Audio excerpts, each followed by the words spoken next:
Hi, I'm Sierra Morris and this is Chuckin' the Chicks. In this video, I'll be talking about crossbeak in chickens, what it is, possible causes, and care tips for your chickens if they happen to have crossbeak. This video goes out as a special request to a longtime flock member and supporter of the channel, so Crusher14. I hope this crossbeak video addresses some of the issues that you're having and answers some of your questions. I hope it's helpful to you and to anyone who is raising a crossbeak chicken right now or might raise one in the future. Thank you to everybody who has contributed new video ideas recently. I am keeping a running list of all of the great ideas that are coming in from the flock, so thank you for those. And I just wanted to let you know I am keeping that list running, so I will get to all of your suggestions eventually, and thank you for contributing your video ideas to the channel. I'm so happy that all of you are here. Okay, with that being said, welcome back to the channel. Let's dive into the topic of crossbeak. So crossbeak is a physical abnormality which causes a chicken's beak to be deformed, typically with the top and the bottom beak being misaligned. In severe cases, this may also involve some impact to their facial features. Crossbeak can be caused by a variety of factors. It can be as a result of a genetic abnormality, inconsistent temperatures during the incubation process of the egg, meaning the temperature is fluctuating too hot or too cold, and this could result in deformities in the chick, one of which would be crossbeak, and then severe nutritional deficiencies, or as a result of an accident or physical trauma, can also cause crossbeak in chickens. Depending on the severity of the crossbeak, you may choose to humanely dispatch the chicken. Please never attempt to dispatch or cull a chicken at home without first conducting the proper research and acquiring the correct equipment. It is not something that you should just wing, because this will result in needless suffering for you and for the animal. The American Pastured Poultry Association, I'm not associated with that organization whatsoever, but they have a lot of great free resources online about humanely dispatching chickens at home, or especially for anybody out there who's interested in having their own meat flock. That's a great resource for you guys, but again, I'm not associated with that, the American Pasture Poultry Association, but those resources are out there. Just make sure if you do decide that that is the best decision for you and your family, that you do the proper research first and acquire the appropriate equipment. If you've made the commitment to raise or rescue a crossbeak chicken, it is absolutely possible for them to live a long and quality life, but they're likely going to require lifelong care and assistance of some kind, depending upon the severity of their condition. Crossbeak is a permanent condition, and while timely trimming can lessen the severity of the condition, there is no cure for crossbeak.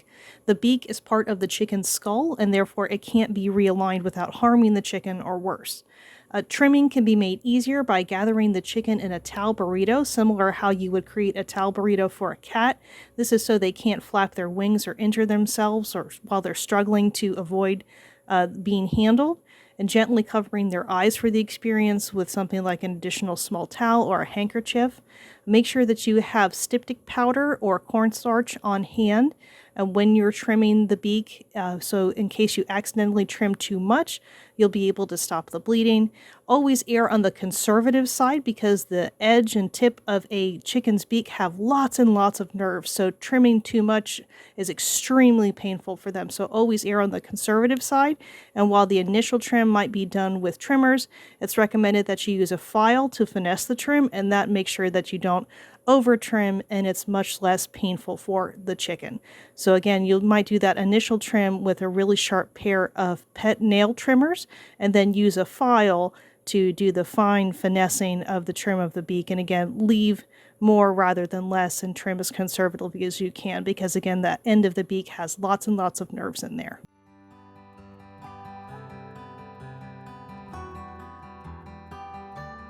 If you're able to access a veterinary professional that offers beak trimming services for either exotic birds, chickens, or both, that's fantastic if that's affordable and accessible for you. But most people will probably be trying to attempt this at home, again, using the towel method and using an extra sharp pair of nail trimmers for pets, and then finishing that beak trim with the file, making sure you have the cornstarch and the styptic powder on hand, in case you trim a little too much. That way you can stop the bleeding as quickly as possible. And again, err on the conservative side, leaving as much beak as you possibly can, because your cross-beak chicken is already going to be struggling to eat with the deformed beak. You want to give them as much tools to keep and use as they possibly can.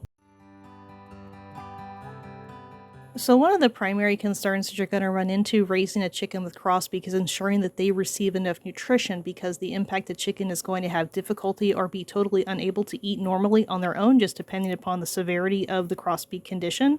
It's recommended to feed mash, which is nothing more than whatever your regular chicken feed is mixed with water to soften it, so it makes it easier for them to scoop up in the bottom part of their beak, or feeding them fermented feed. You'll probably need to hand feed your crossbeak chicken at least a few times a day to ensure they're able to actually ingest the food. So this is a situation where, while free feeding might work for a very, very mild case of crossbeak, you're probably going to have to hand feed your disabled chicken if you choose to do so. And you can use a fiber cloth towel or alcohol-free, fragrance-free baby wipes to assist your chicken after they eat to clean their wattles on their face. Ensure your flock also has access to a dust bath year-round for normal grooming purposes. Even though your chicken may have crossbeak, they'll still need access to a dust bath, and this will also help them keep themselves clean.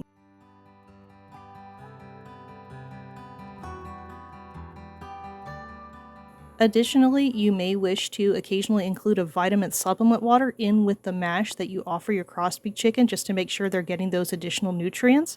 I would also recommend mixing a small amount, like a teaspoon size of chick grit, which is very, very small grit, into their mash so they can receive the benefit of grit, since most likely with crossbeak, they're not going to be able to consume regular sized poultry grit. It's just going to be too large for them to swallow safely. So mixing in a little bit of that chick grit with their mash or their fermented feed will allow them to get the benefits of grit without choking them. So that's another solution for that. To allow your crossbeak chicken to access the calcium that's in oyster shell, what I would do if I were feeding a crossbeak chicken is I would prepare oyster shell tea. So I'd place like a 1/4 cup of oyster shell in a heat-safe bowl, safely boil some water and pour it over the oyster shell, and then allow that to cool as much as even overnight. And then that water is going to be really calcium rich, and you can include that in the mash or the fermented feed for your crossbeak chicken. You could also do it for your regular flock too. If you think they need a really big, profound calcium boost, that's another way you can do that. So you can offer that to crossbeak chickens, you can offer that to regular chickens. You can refrigerate your unused calcium tea once it's cooled. I would replace it after 7 days at the absolute latest, and absolutely do not feed it and replace it if you open the oyster shell tea and it smells rancid or spoiled in any way.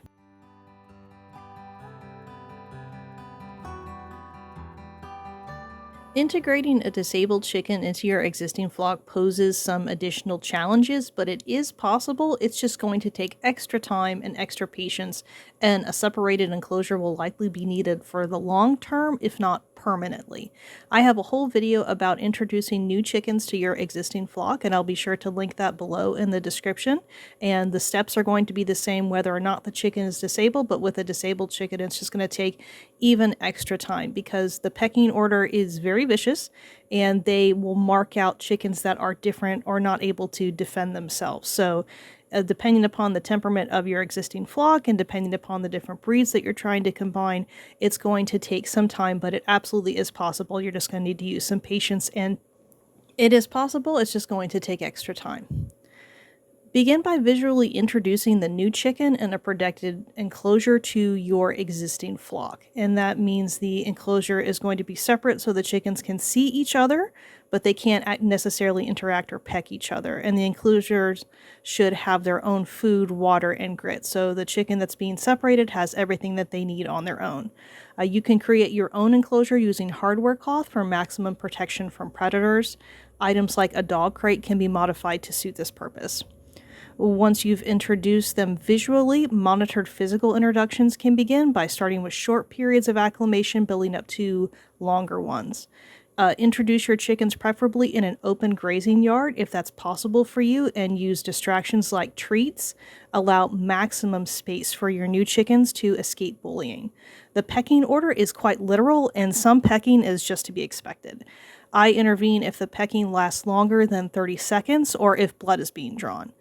Provide your new chicken with plenty of hiding places and visual obstructions like a bale of straw or a pallet secured against a wall to help them escape the pecking order skirmishes. The acclimation process can take anywhere from 2 to 4 weeks or longer, just depending upon the flock, their temperament, your facilities, or additional circumstances. Things like as much space as possible and using treats as distraction, those have worked really well for us with our flock. Patience and consistency are key, so maintain those separate facilities for as long as they're needed.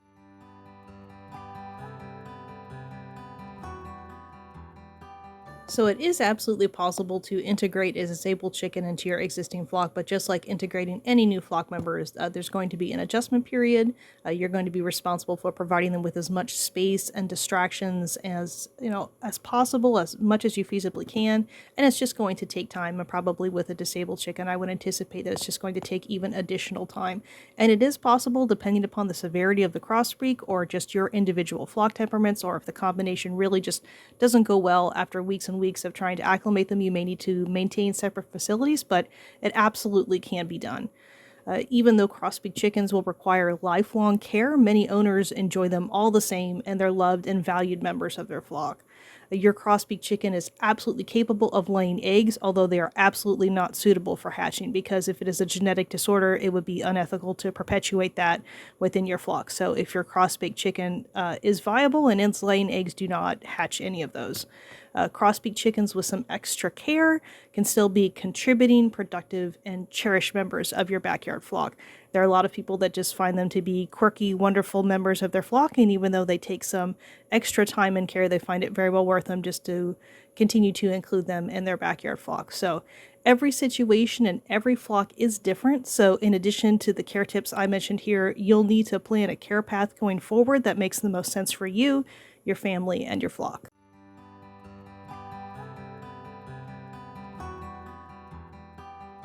Just an additional tip, if it is at all feasible for you to include a second chicken that is the same breed as the chicken you're trying to include into your existing flock, this will really help, because it's recommended to include members of a new flock in at the very least pairs, preferably groups of 3 if you can, because this makes it more possible for there to be flock harmony, and then those chickens already have a natural companion within the pecking order.